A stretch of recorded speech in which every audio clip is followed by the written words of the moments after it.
저승 다녀온 농부의 증언, 지옥에서 본 끔찍한 현실과 살아 돌아온 기적. 죽었던 농부가 3일 후 되살아나 충격적 증언을 했습니다.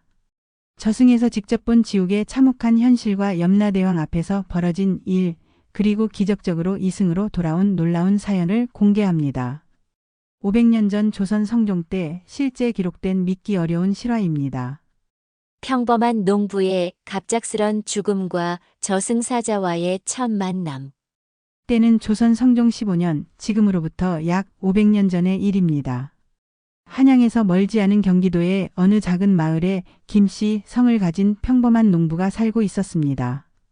그는 44세 건실한 사내로 대대로 내려온 작은 농토를 일구며 아내와 두 아이를 키우는 소박하면서도 성실한 삶을 살아가고 있었습니다.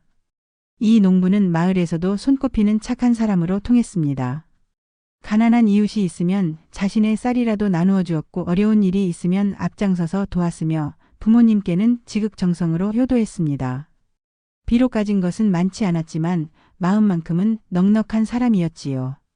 그해 가을 풍년이 들어온 마을이 기뻐하고 있었습니다. 황금빛으로 익은 벼이삭들이 가을 바람에 물결치며 고개를 숙이고 있는 풍경은 그야말로 장관이었습니다. 농부도 다른 사람들과 마찬가지로 한 해의 농사의 결실을 거두는 기쁨에 젖어 있었습니다. 그날도 여느 때와 다름없이 새벽 일찍 일어나 논으로 향했습니다. 아직 이슬이 맺혀 있는 벼이삭들 사이로 시원한 바람이 불어왔고 저 멀리 산등성이에는 아침 안개가 피어오르고 있었습니다. 올해는 정말 풍년이구나. 우리 식구들 겨울 걱정은 없겠어. 농부는 흐뭇한 마음으로 벼를 베기 시작했습니다. 낫을 휘두르며 부지런히 일하는 농부의 이마에는 구슬땀이 송골송골 맺혔습니다. 하지만 그의 얼굴에는 만족스러운 미소가 떠나지 않았습니다. 한 줌 한 줌 베어내는 벼가 곧 가족들의 겨울 양식이 될 것이라는 생각에 손에 힘이 절로 들어갔지요. 해가 중천에 떠오를 무렵 잠시 일손을 멈추고 물을 마시려던 농부에게 갑작스럽게 이상한 기운이 몰려왔습니다. 가슴 한복판이 묵직하게 눌리는 듯한 느낌이 들더니 곧이어 숨이 막히는 듯한 고통이 밀려왔습니다. 아, 아파. 농부는 낫을 떨어뜨리고 논두렁에 주저앉았습니다. 처음에는 단순한 피로인 줄 알았습니다. 요 며칠 밤낮으로 추수일에 매달렸으니 몸이 무리했을 것이라고 생각했지요. 하지만 통증은 점점 더 심해져 갔습니다. 가슴을 움켜쥐고 괴로워하던 농부의 시야가 점점 흐려지기 시작했습니다. 멀리 보이던 산이 아스라이 사라지고 귀에서는 이상한 소리가 울려 퍼졌습니다. 이게 무슨 일이지? 설마. 불길한 예감이 스쳤지만 이미 의식을 잃어가고 있었습니다. 동네 사람들이 농부를 발견한 것은 해가 서쪽으로 기울어질 무렵이었습니다. 평소보다 늦게까지 논에 나가지 않는 것을 이상히 여긴 이웃이 찾아와 보니 그는 이미 논두렁에서 차갑게 식어 있었습니다. 아무리 흔들고 불러도 대답이 없었고 맥박도 느껴지지 않았습니다. 큰일 났다. 김서방이 논에서 쓰러졌다. 마을은 순식간에 발칵 뒤집혔습니다. 사람들이 우르르 몰려와 농부를 집으로 옮겼지만 이미 때는 늦었습니다. 갑작스러운 죽음에 온 마을이 슬픔에 잠겼고 특히 남편을 잃은 부인과 아버지를 잃은 아이들의 통곡 소리가 하늘을 찔렀습니다. 그런데 바로 그 순간 농부의 의식은 이상한 공간에서 깨어나고 있었습니다. 주변은 온통 희뿌연 안개로 둘러싸여 있었고 발밑에는 차가운 돌바닥이 느껴졌습니다. 공기는 냉기가 가득했고 어디선가 이상하고 음산한 기운이 흘러나오고 있었습니다. 여기가 어디지? 나는 분명 논에서 일하고 있었는데. 농부가 당황스러워하며 주변을 둘러보고 있을 때 갑자기 위험 있는 목소리가 사방에서 울려 퍼졌습니다. 기마무게. 그 목소리는 마치 얼음 속에서 나오는 것처럼 차갑고 날카로웠습니다. 농부는 깜짝 놀라 그 소리가 난 쪽으로 돌아보았습니다. 그곳에는 이 세상 사람이라고는 믿기 어려운 기이한 모습의 사내가 서 있었습니다. 키는 보통 사람보다 훨씬 컸고 온몸을 검은 옷으로 감싸고 있었으며 머리에는 높고 뾰족한 모자를 쓰고 있었습니다. 얼굴은 창백하기 그지없었고 눈빛은 차가운 얼음처럼 무정했습니다. 손에는 긴 사슬과 붓을 들고 있었는데 그것들에서는 불길한 기운이 흘러나오고 있었습니다. 저승사자와 함께 떠나는 무서우면서도 신비로운 저승 여행의 시작. 누구십니까? 농부가 떨리는 목소리로 물었습니다. 그 기이한 존재 앞에서는 자연스럽게 몸이 움츠러들고 말았습니다. 나는 저승사자다. 그 존재가 위험 있게 답했습니다. 목소리에는 천년 묵은 얼음 같은 차가움이 배어 있었습니다. 너의 수명이 다하여 저승으로 데려가러 왔노라. 더 이상 이승의 미련을 두지 말고 나를 따라와야 한다. 농부는 믿을 수 없다는 표정을 지었습니다. 저승사자라니요? 그럼 저는 정말 그렇다 너는 이미 죽었다. 저승사자가 단호하게 선언했습니다. 지금 이 순간에도 너의 가족들이 너의 죽음 앞에서 통곡하고 있다. 이승에서의 내 삶은 끝났고 이제 저승으로 가야 할 때다. 농부의 머리가 하얗게 변했습니다. 자신이 정말 죽었다는 것을, 그리고 사랑하는 가족들을 영원히 떠나야 한다는 것을 깨달았기 때문입니다. 아니요, 아직 안 됩니다. 저에게는 어린아이들과 아내가 있어요. 저를 기다리는 가족들이 있다고요. 죽음 앞에서는 그 무엇도 소용없다. 저승사자의 목소리는 더욱 차가워졌습니다. 부귀영화도 사랑하는 가족도 모든 것을 뒤로하고 떠나야 하는 것이 죽음이다. 더 이상 지체할 시간이 없으니 어서 나를 따라오라. 저승사자는 농부의 어깨에 차가운 손을 올렸습니다. 순간 농부의 몸은 자신의 의지와 관계없이 저승사자를 따라 움직이기 시작했습니다. 마치 보이지 않는 끈에 이끌리는 것처럼 발걸음이 절로 나아갔습니다. 주변의 풍경이 빠르게 변하기 시작했습니다. 뿌연 안개가 걷히자 나타난 것은 이승과는 완전히 다른 기괴하고 신비로운 세계였습니다. 하늘은 붉은 빛과 검은 빛이 뒤섞여 있었고 해도 달도 별도 보이지 않는 어스름한 빛만이 모든 것을 비추고 있었습니다. 땅은 메마르고 거칠었으며 온갖 기괴한 형태의 바위와 돌들이 여기저기 솟아 있었습니다. 그 사이사이로는 검붉은 강물이 흘러가고 있었는데 그 물에서는 이상한 냄새가 풍겨 나왔습니다. 공기 역시 무겁고 음산했으며 어디선가 들려오는 알 수 없는 소리들이 공포감을 더했습니다. 이곳이 저승으로 가는 길입니까? 농부가 두려움에 떨리는 목소리로 물었습니다. 그렇다. 이곳은 이승과 저승 사이의 경계지대다. 저승사자가 앞서 걸어가며 설명했습니다. 모든 죽은 자들이 반드시 거쳐야 하는 길이며 저 멀리 보이는 강이 삼도천이다. 그것을 건너면 진짜 저승 세계에 도착하게 된다. 걸어가면서 농부는 놀라운 광경들을 목격했습니다. 저 멀리서 자신과 같은 죽은 자들이 각각의 저승사자들에게 이끌려 같은 길을 걸어오고 있었습니다. 그 중에는 갓 태어난 아기를 안고 가는 여인도 있었고 지팡이에 의지한 백발의 노인도 있었으며 화려한 의복을 입은 양반도 남루한 옷차림의 상민도 있었습니다. 어떤 이는 울부짖으며 이승으로 돌아가겠다고 애원했고 어떤 이는 체념한 듯 묵묵히 걸어갔습니다. 그러나 그 누구도 저승사자의 끌림에서 벗어날 수는 없었습니다. 보이지 않는 힘이 모든 영혼들을 같은 방향으로 이끌고 있었던 것입니다. 저기 보이는 사람들은 모두 농부가 말을 잇지 못했습니다. 모두 죽은 자들이다. 저승사자가 담담하게 답했습니다. 병으로 사고로 전쟁으로 늙어서 각자 다른 이유로 이승을 떠나 이곳으로 온 것이다. 죽음 앞에서는 모든 것이 평등하다. 높고 낮음도 부유함과 가난함도 젊음과 늙음도 아무런 의미가 없다. 길을 걷다 보니 점점 더 많은 영혼들과 마주치게 되었습니다. 그들 각자의 얼굴에는 서로 다른 감정이 어려 있었습니다. 두려움, 슬픔, 체념, 그리고 어떤 이들의 얼굴에는 묘한 평온함까지 보였습니다. 저들 중에 평온해 보이는 사람들은 누구입니까? 농부가 궁금해했습니다. 생전에 선행을 많이 쌓고 덕을 베푼 자들이다. 저승사자가 설명했습니다. 그들은 죽음을 두려워하지 않는다. 자신이 올바르게 살았다는 것을 알고 있기 때문이다. 반면 저렇게 두려워하고 울부짖는 자들은 생전에 죄를 많이 지은 자들이다. 농부는 자신의 일생을 돌아보았습니다. 크게 나쁜 일을 한 기억은 없었지만 그렇다고 특별히 큰 선행을 베푼 기억도 없었습니다. 과연 자신은 어느 쪽에 속할까요? 마음이 불안해지기 시작했습니다. 삼도천 건너기와 지옥문에 도달하는 위험한 여정. 삼두천은 농부가 이제까지 본 그 어떤 강보다도 넓고 깊어 보였습니다. 강물은 검푸른 색을 띠고 있었으며 그 속에서는 무언가 꿈틀거리는 것들이 보였습니다. 강 위로는 안개가 자욱하게 피어올라 건너편이 희미하게만 보였고 강물에서는 차가운 기운과 함께 묘한 냄새가 풍겨 나왔습니다. 가장 놀라운 것은 강 위에 놓인 여러 개의 다리들이었습니다.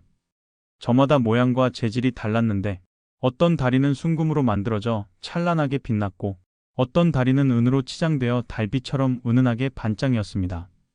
또 어떤 다리는 그냥 평범한 나무로 만든 소박한 다리였고 가장 끝에 있는 다리는 온통 가시와 칼날이 박혀 있어 보기만 해도 소름이 끼쳤습니다. 저 다리들은 무엇입니까? 농부가 궁금해하며 물었습니다.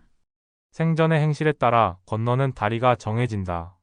저승사자가 엄숙하게 설명했습니다. 덕을 많이 쌓고 선행을 베푼 자는 금다리나 은다리를 건널 수 있다. 평범하게 산 자는 나무다리를 그리고 죄를 많이 지은 자들은 저 험한 가시다리를 건너야 한다. 농부는 각 다리로 향하는 영혼들을 지켜보았습니다. 금다리로 향하는 이들은 많지 않았지만 그들의 얼굴에는 평온함이 가득했습니다. 스님의 모습을 한 이, 백발의 효자로 보이는 이, 그리고 자애로운 어머니의 모습을 한 여인 등이 천천히 금다리를 건너고 있었습니다. 은다리로 향하는 이들도 제법 있었는데 이들 역시 큰 두려움 없이 다리를 건너고 있었습니다. 하지만 가장 많은 사람들이 몰린 곳은 가시다리였습니다. 그들은 다리를 건너기도 전에 벌써 두려움에 떨고 있었고 어떤 이들은 도망치려 했지만 보이지 않는 힘에 이끌려 어쩔 수 없이 그 험한 다리로 향해야 했습니다. 저는 어느 다리를 건너게 됩니까? 농부가 불안한 마음으로 물었습니다. 저승사자는 농부를 한참 바라보더니 나무다리를 가리켰습니다. 너는 저 다리를 건너라. 농부는 안도의 한숨을 쉬었습니다. 적어도 가시다리는 아니었으니까요. 나무다리로 향하면서 농부는 강물 속을 자세히 들여다보았습니다. 그 속에는 수많은 영혼들이 물속에서 헤매고 있었고 그들의 절규하는 소리가 물 위로 새어나오고 있었습니다. 저들은 누구입니까? 농부가 전율하며 물었습니다. 생전에 중죄를 지어 다리조차 건널 자격이 없는 자들이다. 저승사자의 대답에 농부는 온몸에 소름이 돋았습니다. 그들은 강물 속에서 영원히 고통받으며 자신의 죄를 속죄해야 한다. 부모를 죽인 자, 스승을 배반한 자, 무고한 생명을 해친 자들이 저렇게 물속에서 영원한 고통을 당하는 것이다. 나무다리를 건너는 동안 농부는 계속 강물 속의 영혼들을 보게 되었습니다. 그들의 고통스러운 모습을 보니 자신이 얼마나 다행스러운 처지인지 깨달을 수 있었습니다. 비록 금다리나 은다리는 아니었지만 적어도 평범한 다리를 건널 수 있다는 것만으로도 감사한 일이었습니다. 다리를 다 건너자 드디어 진짜 저승 세계가 나타났습니다. 거대한 성문이 우뚝 서 있었고 그 위에는 지옥문이라는 큰 글씨가 새겨져 있었습니다. 성문은 검은 철로 만들어져 있었으며 그 높이와 위압감은 이루 말할 수 없었습니다. 성문 양옆으로는 무시무시한 형상의 문지기들이 서 있었습니다. 그들은 사람의 몸에 짐승의 머리를 하고 있었는데 어떤 것은 소머리를 어떤 것은 말머리를 하고 있었습니다. 손에는 거대한 창과 칼을 들고 있었고 그들의 눈빛만으로도 사람의 간담을 서늘하게 만들었습니다. 저기가 바로 지옥입니까? 농부가 떨리는 목소리로 물었습니다. 그렇다. 이제 저 문을 통과하면 지옥에 들어가게 된다. 저승사자가 답했습니다. 그곳에서 너는 염라대왕의 심판을 받게 될 것이다. 지옥에서 목격한 충격적 광경과 염라대왕 앞에서의 재판. 지옥문을 통과하자마자 농부의 눈앞에 펼쳐진 광경은 그야말로 상상을 초월하는 참혹함이었습니다. 이승에서는 꿈에도 생각할 수 없는 끔찍한 현실이 바로 그곳에 있었습니다. 가장 먼저 보인 것은 거대한 가마솥들이었습니다. 크기를 가늠할 수 없을 정도로 큰 가마솥들이 활활 타오르는 불 위에 놓여 있었고 그 안에서는 수많은 영혼들이 끓는 기름 속에서 비명을 지르며 고통받고 있었습니다. 뜨거운 기름에 삶아지면서도 죽지 않고 계속 고통을 당하는 모습은 차마 눈뜨고 볼 수 없을 정도였습니다. 가마솥 옆에는 우두사자와 마면사자들이 서서 긴 창으로 도망치려는 영혼들을 다시 가마솥 안으로 밀어넣고 있었습니다. 그들의 얼굴에는 조금의 자비도 찾아볼 수 없었고 오직 무자비한 형벌만이 계속되고 있었습니다. 저들은 대체 무슨 죄를 지었기에? 농부가 경악하며 중얼거렸습니다. 생전의 살생을 즐기고 무고한 생명을 해친 자들이다. 저승사자가 차갑게 설명했습니다. 특히 동물을 불필요하게 죽이거나 사람을 해친 자들은 저렇게 기름 가마솥에서 천년을 고통받아야 한다. 더 안쪽으로 들어가니 또 다른 형벌장이 나타났습니다. 거대한 톱날이 쉬지 않고 돌아가고 있었고 그 위로 영혼들이 하나씩 올려져 몸이 반으로 잘리고 있었습니다. 잘린 영혼은 곧 다시 원래 모습으로 되살아나 또다시 같은 고통을 당하는 끔찍한 광경이 끝없이 반복되고 있었습니다. 그 옆에는 거대한 바늘산이 솟아 있었습니다. 온통 날카로운 바늘과 가시로 뒤덮인 산을 수많은 영혼들이 맨발로 기어 올라가고 있었습니다. 발과 손에서 피가 흘러내렸지만 잠시도 쉴 수 없이 계속 올라가야 했습니다. 정상에 도달하면 다시 아래로 굴러떨어져 처음부터 다시 올라가야 하는 무한한 고통이었습니다. 또 다른 곳에서는 혀가 뽑히는 형벌, 눈이 뽑히는 형벌, 손발이 잘리는 형벌 등 온갖 끔찍한 형벌들이 벌어지고 있었습니다. 농부는 이런 참상들을 보며 온몸이 떨렸습니다. 지옥의 형벌은 상상을 초월했고 각각의 죄에 따라 정확히 맞는 벌이 내려지고 있었습니다. 가장 끔찍한 것은 구렁텅이였습니다. 깊이를 알 수 없는 거대한 구덩이에서 불길과 함께 처절한 비명소리가 올라오고 있었습니다. 그곳에는 가장 무거운 죄를 지은 영혼들이 떨어져 영원히 고통받고 있었습니다. 이렇게 지옥의 여러 형벌장을 지나 마침내 도착한 곳은 거대한 궁전이었습니다. 그 궁전 한가운데 높은 옥자가 있었고 그 위에는 무시무시한 형상의 왕이 앉아 있었습니다. 바로 염라대왕이었습니다. 염라대왕은 키가 보통 사람의 2배는 되어 보였고 얼굴은 검붉었으며 눈은 번개처럼 번쩍이었습니다. 머리에는 금관을 쓰고 있었고 손에는 생사를 결정하는 붉은 붓을 들고 있었습니다. 그 위엄 앞에서는 그 어떤 존재도 고개를 들 수 없을 정도였습니다. 옥자 앞에는 긴 줄이 서 있었습니다. 수많은 죽은 영혼들이 차례를 기다리며 서 있었고 각자의 순서가 되면 염라대왕 앞으로 나아가 심판을 받았습니다. 옥자 양옆에는 업경대라는 거대한 거울이 서 있었는데 그 거울에는 각 영혼이 생전에 저지른 모든 행위가 하나도 빠짐없이 비춰지고 있었습니다. 기마무게. 드디어 농부의 이름이 불렸습니다. 다리가 후들거렸지만 어쩔 수 없이 앞으로 나아갔습니다. 염라대왕의 눈빛이 농부를 꿰뚫어 보더니 업경대에 농부의 일생이 영화처럼 펼쳐지기 시작했습니다. 동명이인으로 인한 착오와 이승으로의 귀환 명령. 업경대에는 농부의 어린 시절부터 죽음의 순간까지 모든 일들이 낱낱이 비춰지기 시작했습니다.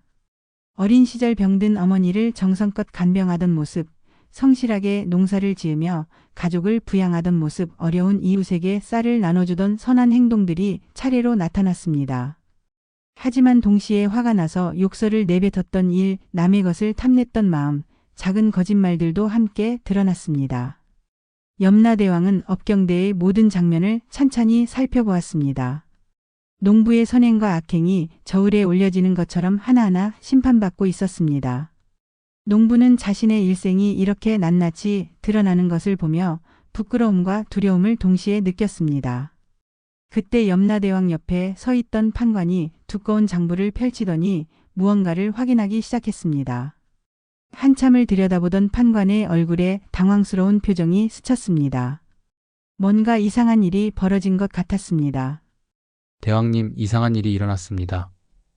판관이 조심스럽게 말했습니다. 그의 목소리에는 당혹감이 가득했습니다. 무엇이 이상하다는 것이냐? 염라대왕의 목소리가 궁전 전체를 울렸습니다. 그 위험에 궁전 안의 모든 존재들이 몸을 떨었습니다. 이 기마무게는 아직 수명이 20년이나 남았습니다. 판관이 생사부를 다시 한번 확인하며 말했습니다. 생사부를 아무리 살펴봐도 지금 죽을 사람이 아닙니다. 분명히 어딘가에서 실수가 있었던 것 같습니다. 염라대왕의 얼굴이 순간 굳어졌습니다. 저승에서 실수가 일어난다는 것은 매우 심각한 문제였습니다. 생사를 관장하는 저승에서 이런 착오가 생긴다는 것은 있을 수 없는 일이었기 때문입니다.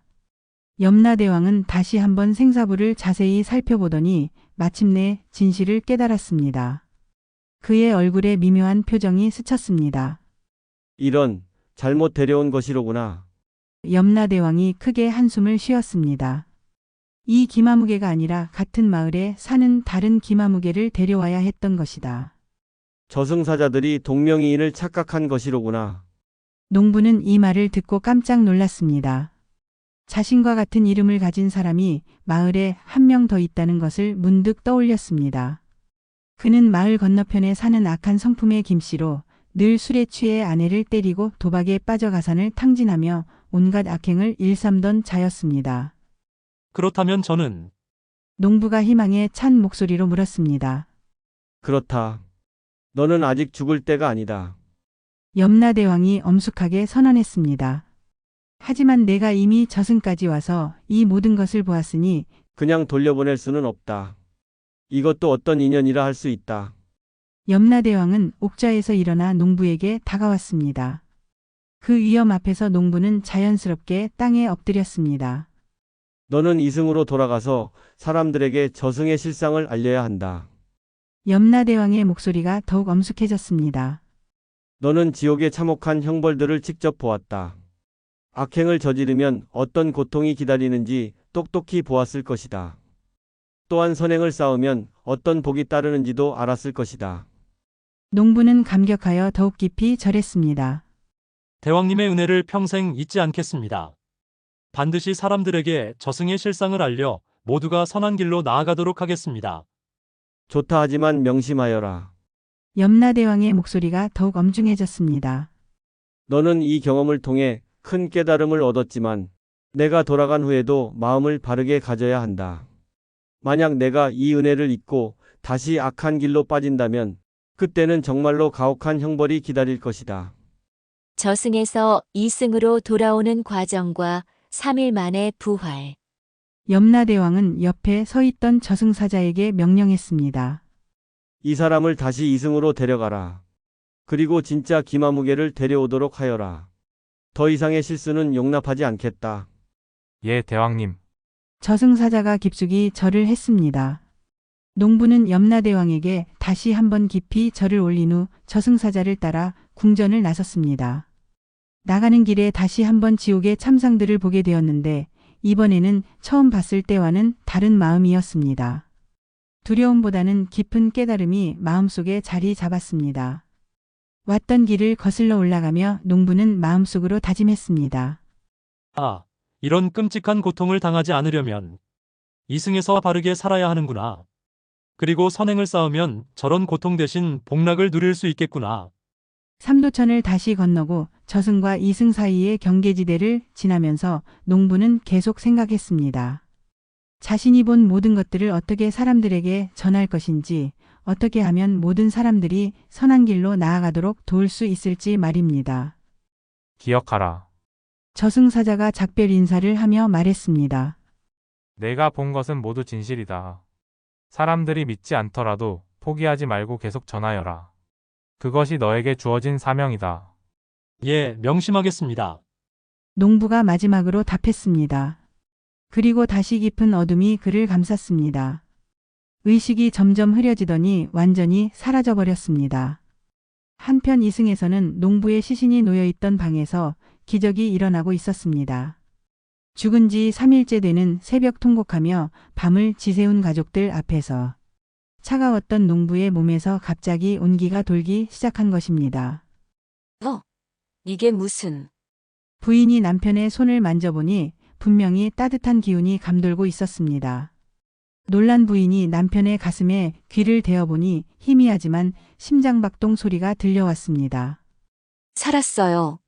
살아났어요. 부인의 외침에 방 안에 있던 모든 사람들이 깜짝 놀라 달려왔습니다. 정말로 농부의 얼굴에 혈색이 돌기 시작했고 가슴이 가벼운 숨소리와 함께 오르락 내리락 하고 있었습니다. 농부의 눈꺼풀이 천천히 떨리기 시작하더니 마침내 눈을 떴습니다. 처음에는 초점이 맞지 않아 흐릿했지만 점차 의식이 돌아오면서 주변을 살펴보기 시작했습니다. 여보, 정말 살아났군요. 부인이 눈물을 흘리며 남편을 끌어안았습니다. 아이들도 달려와 아버지를 붙잡고 울음을 터뜨렸습니다. 며칠 후 농부의 몸이 어느 정도 회복되자 마을 사람들이 모여들어 그에게 질문을 쏟아냈습니다. 정말 죽었다가 살아난 건가요? 죽어 있는 동안 어디에 있었습니까? 농부는 염라대왕이 내린 사명을 떠올리며 용기를 냈습니다. 그는 저승에서 겪은 모든 일을 차근차근 이야기하기 시작했습니다. 저승사자와의 만남, 삼도천 건너기, 지옥의 참상, 염라대왕의 심판까지 모든 것을 생생하게 증언했습니다. 사람들은 처음에는 반신반의했지만 농부의 진정성 있는 모습과 구체적인 묘사에 점점 믿기 시작했습니다.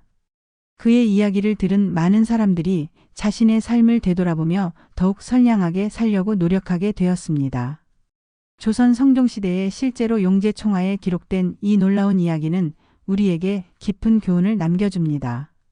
죽음 너머의 세계가 정말 존재하는지는 아무도 확실히 알 수 없지만 선한 삶을 살아야 한다는 메시지는 시대를 초월해 여전히 유효합니다. 농부가 전한 저승의 증언처럼 우리의 모든 행동에는 반드시 그에 따른 결과가 따릅니다. 작은 선행 하나, 진심 어린 배려 하나가 모여 더 나은 세상을 만들어갑니다. 여러분도 이 농부처럼 매일매일을 선량하게 살아가시기 바랍니다. 다음 영상에서는 저승사자가 남긴 흔적 사라지지 않는 죽음의 기운이라는 또 다른 충격적인 조선시대 야담으로 찾아뵙겠습니다. 구독과 좋아요, 알림 설정 잊지 마시고 댓글로 여러분의 생각도 들려주세요. 감사합니다.